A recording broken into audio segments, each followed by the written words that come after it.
এই যে বাসটা দেখেন, পিছনে একটা দরজা, মিডল একটা দরজা, এই যে সামনে আরেকটা দরজা, ঠিক আছে, সামনে আরেকটা দরজা। আর উপরে যে এই পাশে যে দরজাগুলো জানালাগুলি দেখতেছেন, সবগুলি জানালা হইতেছে এমার্জেন্সি ডোর। যে কোনো সময় এই দরজাগুলি অ্যাক্সিডেন্টলি হলে দরজাগুলি বাইঙ্গেলা ফেলতে পারবো। উপরে যে দরজা আছে এটি সব এমার্জেন্সি ডোর, বাইঙ্গে ফেলতে পারবো।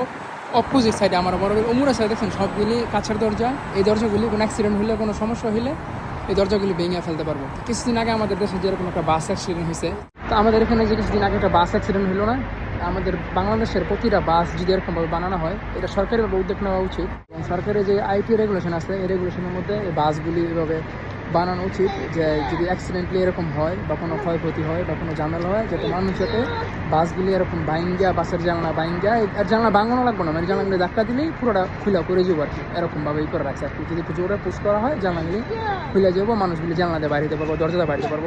দরজার উপরে পুশ বাটন আছে, এমার্জেন্সি পুশ বাটন, ক্লিক করলে সাথে সাথে দরজাগুলি খুলে যাবো। এই যেখানে দেখেন, আপনার আমি দেখাই, যেখানে এমার্জেন্সি পুশ বাটন লেখা আছে, এই যে দেখেন, এই যে এমার্জেন্সি পুশ বাটন দেখছেন, যে গ্রিন গ্রিন, এখানে উপরের মধ্যে আর কি এমার্জেন্সি পুশ বাটন আছে।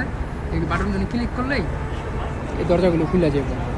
তো আমাদের দেশে প্রতিটা বাস যদি এরকমভাবে করা হয়, তাহলে আশা রাখি এই যে এরকম ক্ষয়ক্ষতি, বড় বড় অ্যাক্সিডেন্টে মানুষের মৃত্যুর হার ইনশাল্লাহ একবারে কমে যাবো, অথবা মৃত্যু এরকম হবে না মানুষের। আঁকা অনাকা কিন্তু যে মৃত্যু আছে, অকালীন মৃত্যুগুলো ইনশাল্লাহ, মৃত্যু এটা আল্লাহর হাতে। তারপরও বড় বড় অ্যাক্সিডেন্টে, বড় বড় ক্ষয়ক্ষতি থেকে আল্লাহ রক্ষা করতে পারছে। একটু সচেতন থাকা, নিজেদের সচেতন থাকা অনেক দরকার।